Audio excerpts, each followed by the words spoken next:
சாதி ஒளிஞ்சுதானே இல்லை, சமூக நீதி கிடைச்சிருக்கானே இல்லை, ரிசர்வேஷன் ஏதாவது உண்டா இல்லை. அப்புறம் எப்படியா கோட்டாக்காரன் போல கொலகாரனான்னு சொல்லி கஸ்தூரி சொல்லலாம். குட்டப்பாவாடை கஸ்தூரி. திமுக அதிமுக சண்டை பிடிச்சிக்கிறான் பணத்தை பங்கு பிரிப்பதில். ஆனால் தலித்த வண்டியில் ரத்தம் சிந்துறான். எதுக்கு? ஒரு மூட கொள்கைக்காக. நான் திராவிட இயக்கத்தை மட்டும் நான் குறை சொல்ல விரும்பல. தமிழ்நாட்டில் இருக்கிற காங்கிரஸ், கம்யூனிஸ்ட் எல்லாமே குற்றவாளிகள் தான். நீங்க தைரியமா திருநெல்வேலியில ஒரு தேவேந்திர கூட வேளாளரை மாவட்ட செயலாளரா எல்லா கட்சியும் போட்டா சாதி ஒழிஞ்சு போயிடும். ராமதாஸ், திருமாவளவன், திமுக அதிமுகவுடைய சதிவலை சூழ்ச்சி, இதுதான் இந்த ரெண்டு பேரும் பிரிந்து போனதுக்கான காரணம். திருமாவளவன் திமுகவுடைய பள்ளி பாவங்கள் அத்தனை சுமக்குகிற ஜீவகாருண்யம்.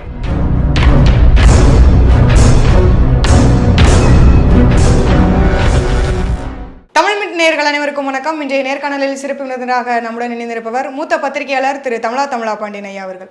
வணக்கம். வணக்கம். 21வது நூற்றாண்டு ஐயா, எவ்வளவோ டெக்னாலஜி வளர்ந்த காலத்துக்கு அப்புறமாகவும் இன்னும் இந்த மேல் சாதி கீழ் சாதின்னு பார்க்கக்கூடிய இந்த சம்பவம் தொடர்ந்து நடந்துகிட்டே தான் இருக்கு. நிறைய சம்பவங்களை நாமளும் கடந்து வந்துட்டோம்.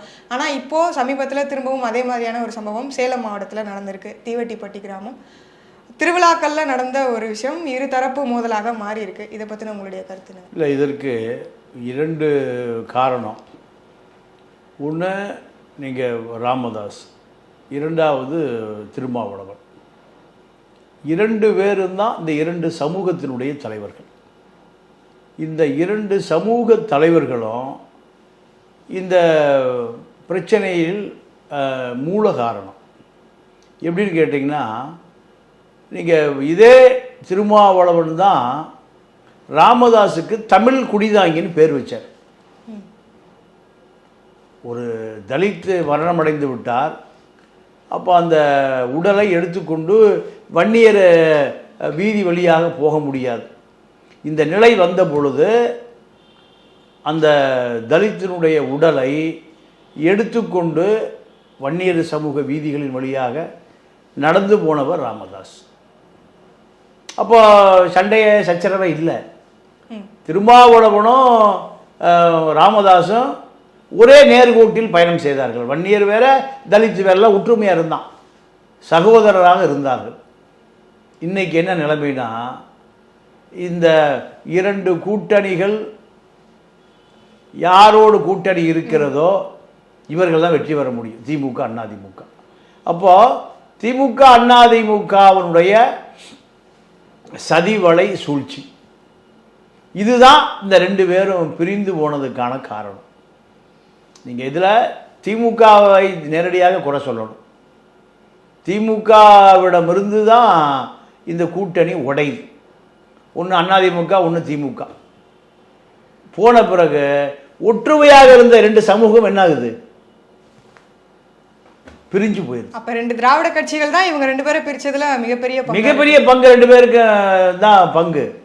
ஏன்னா தமிழ்நாட்டினுடைய வடபகுதிகளில் வன்னியர் தலித் வாக்கு வங்கி தான் திமுக அதிமுக யாருமே ஜெயிக்க முடியும். அப்போ இவர்கள் ரெண்டு பேரும் ஒன்றா இருப்பது இந்த திராவிடங்களுக்கு பிடிக்கல.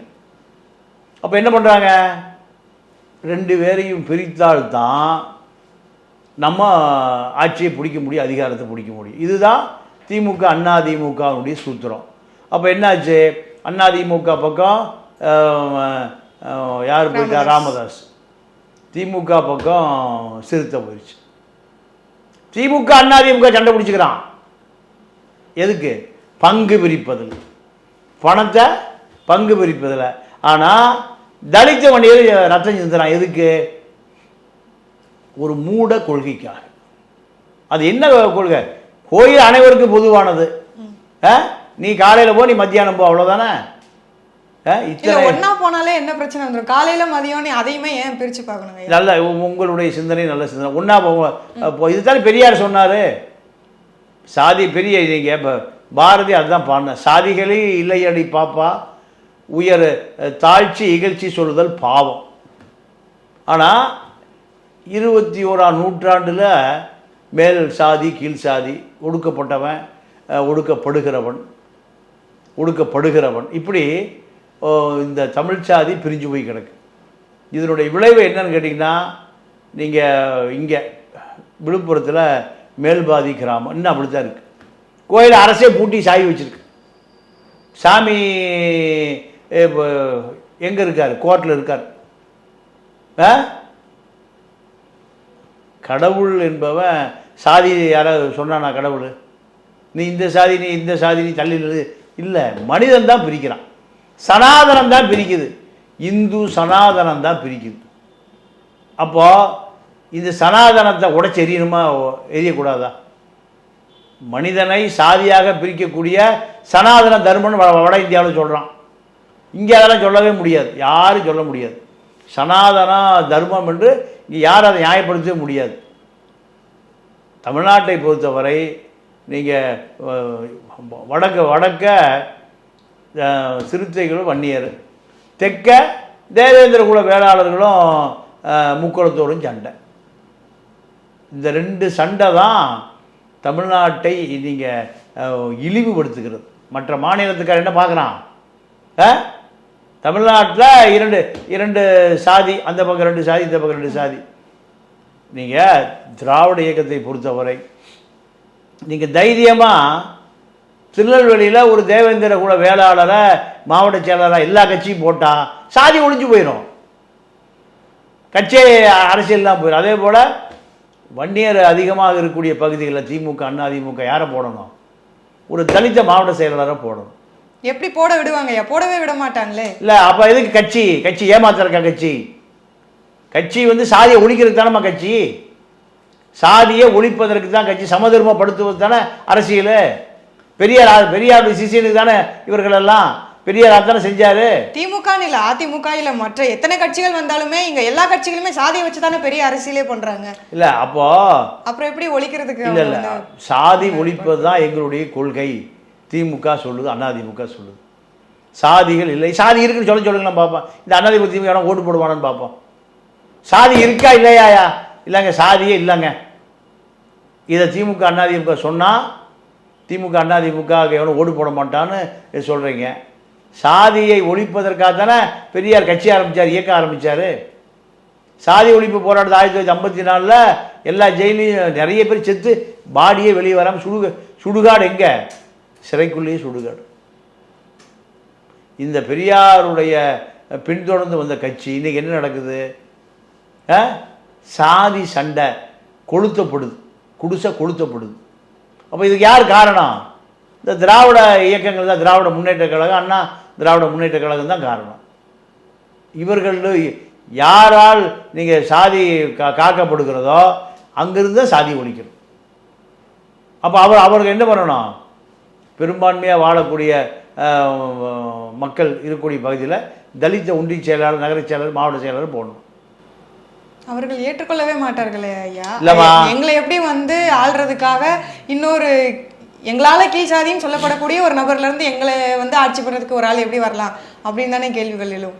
ஆனால் திராவிடர் கழகம் எதுக்காக உருவாக்கப்பட்டது? சாதியை ஒழிக்கிறது தான் உருவாக்கப்பட்டது. திராவிட கழகத்தில் தான் திமுக அதில் தான் அதிமுக வந்தது. அப்போ உங்களுடைய அடிநாத கொள்கை என்ன? சாதி ஒழிக்கிறது தானே.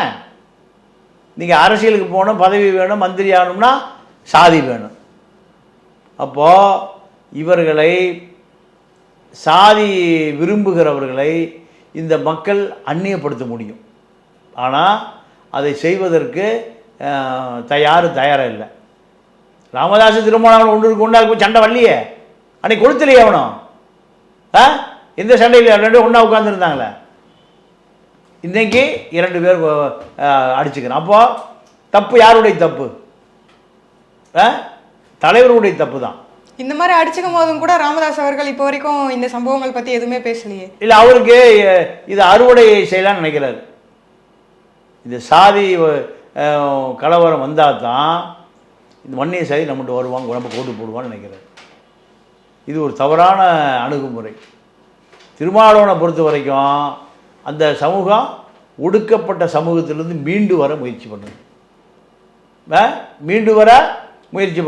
சரி, இப்போ திமுகவில் போய் இருக்கார் திருமாவளவன். திமுகவினுடைய பள்ளி பாவங்கள் அத்தனை சுமக்குகிற ஒரு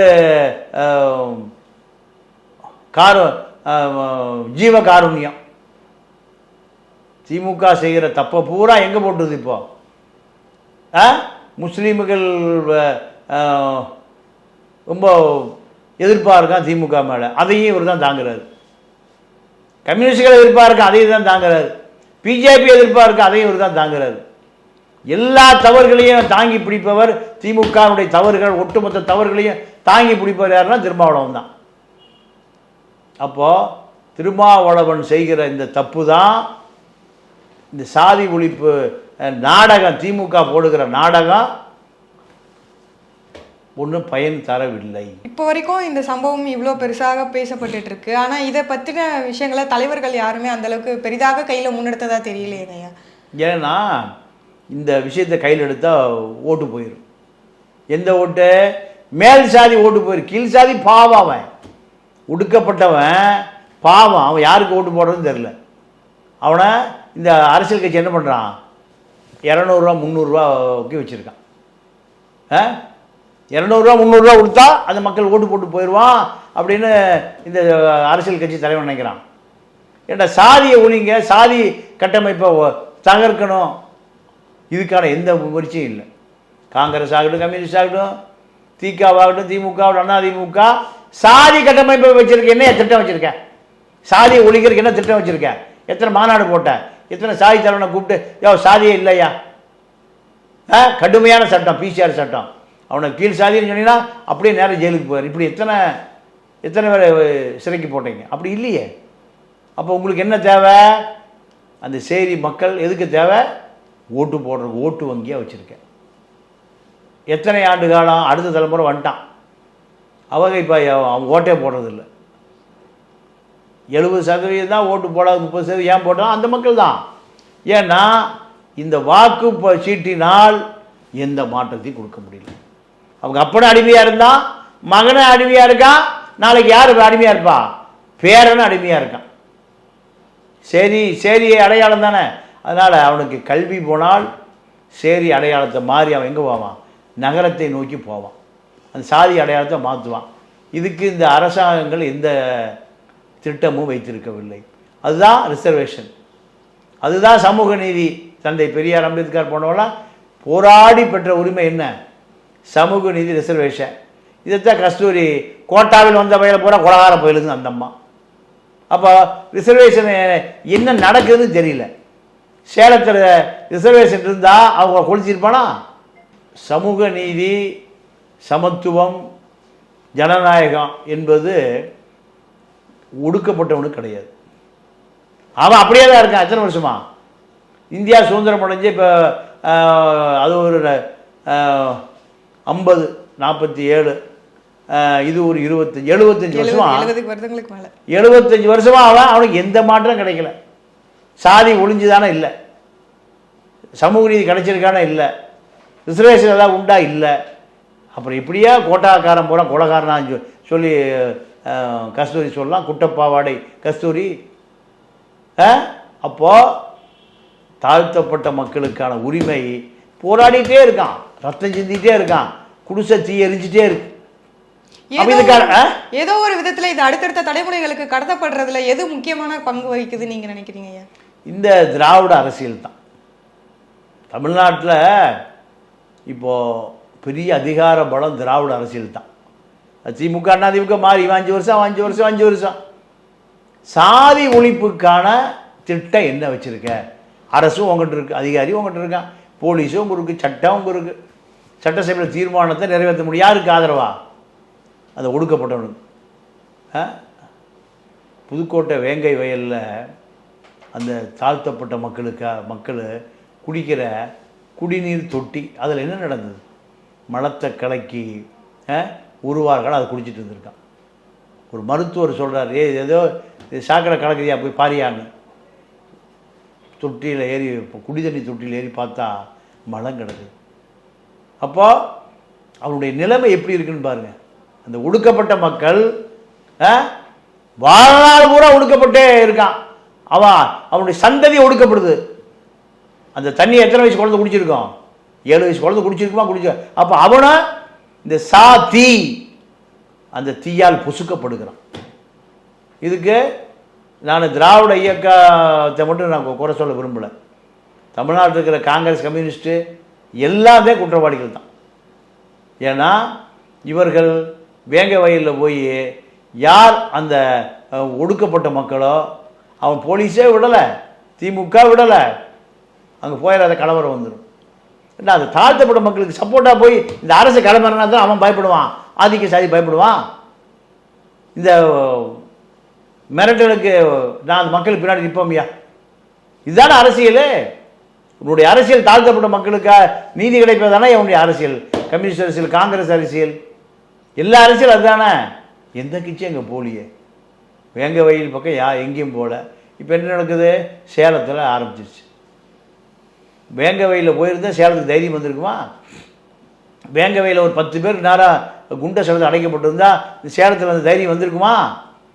வழக்கே பதிவு செய்யலையே, இன்னும் விசாரிச்சு தான் இருக்கீங்க. எத்தனை வருஷமா? பொது வெளியில நடக்கிற சம்பவங்கள் நம்ம வந்து கண் முன்னாடி நிறைய பார்த்துருக்கோம். ஆனால் அதையும் தாண்டி அதற்கு முன்னாடி ஸ்டேஜாக இருக்கக்கூடிய பள்ளிக்கூடங்களில் பார்க்கக்கூடிய தீண்டாமையே இன்னும் வந்து அதிகமாக தானங்க இருக்கு. கிட்டத்தட்ட 30% தீண்டாமை பள்ளிக்கூடங்களிலிருந்து தான் ஆரம்பிக்குது. இது என்ன கொடுமைன்னா, நான் ராமநாதபுரம் மாவட்டத்துக்கு ஒரு கல்யாணத்துக்கு போயிருந்தேன். அங்கே ஒரு விஷயம் கேள்விப்பட்டேன்.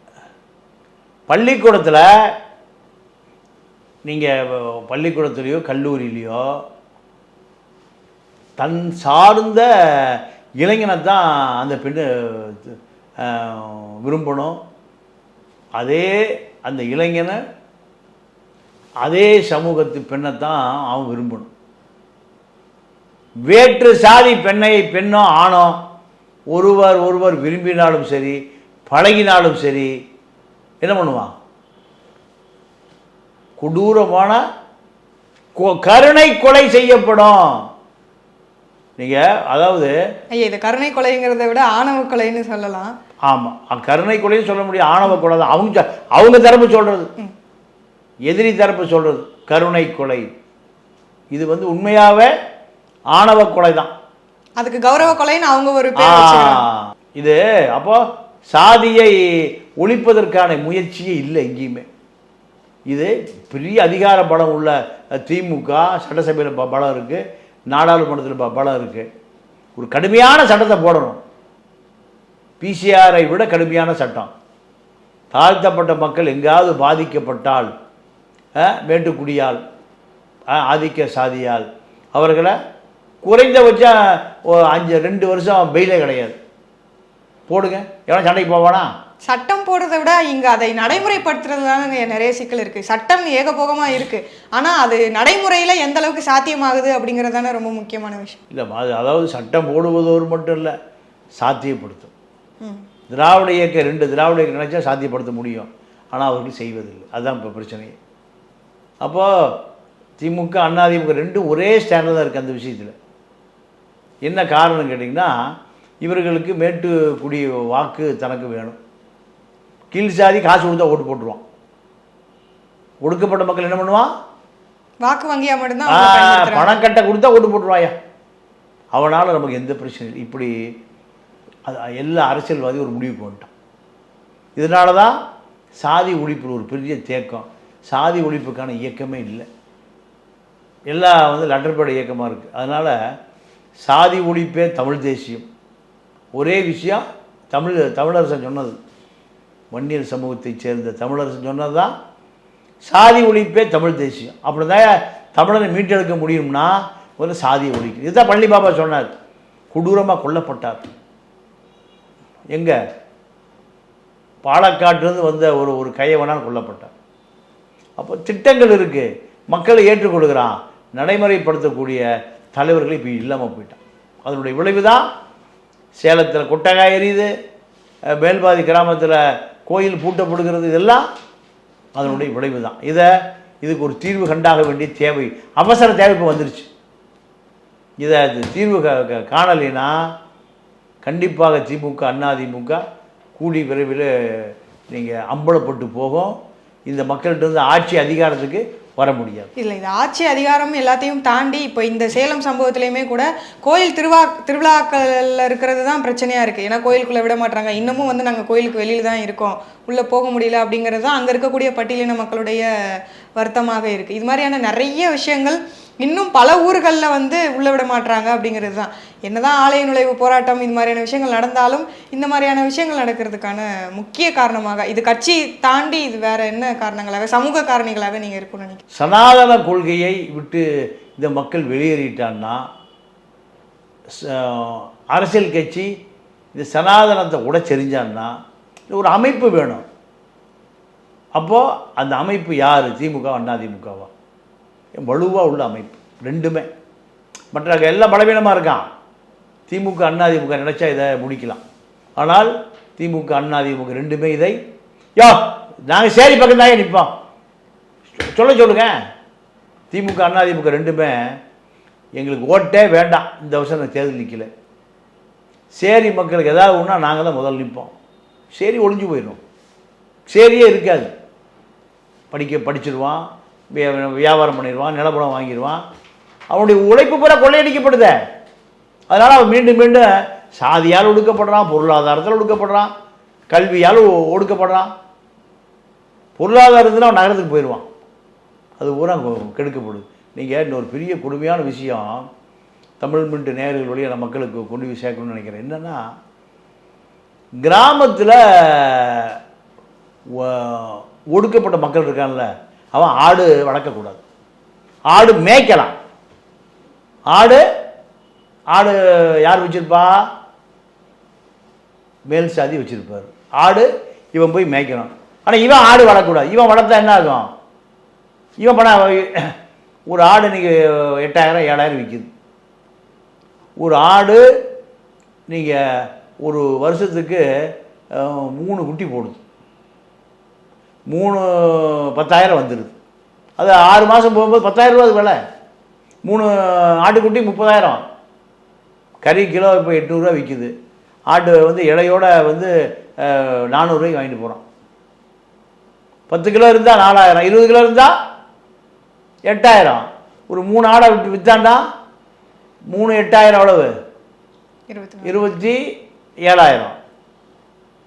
27,000 அவனுக்கு வந்துடுது. ஆனால் அவன் ஆடு மேய்க்கலாம் மேல் சாதி, இவன் பையன் அவனுக்கு போய் ஆடு மேய்க்கிறான். அப்போ ஆடுக்கு மேய்க்கணும், மகனும் ஆடு மேய்க்கணும். ஆனால் ஆடு வளரக்கூடாது. இப்படி ஒரு சட்டம், எழுதப்படாத சட்டம். கிராமத்தில் தாழ்த்தப்பட்ட மக்கள் ஆடு வளரக்கூடாது. என்ன காரணம் சொல்லுவான்? பயிரை கடிச்சிருக்குவான். இவன் ஆடு பயிரை கடிக்காதா? இப்படி பொருளாதார ரீதியாக நசுக்கப்படுறான், சமூக ரீதியாக நசுக்கப்படுறான்.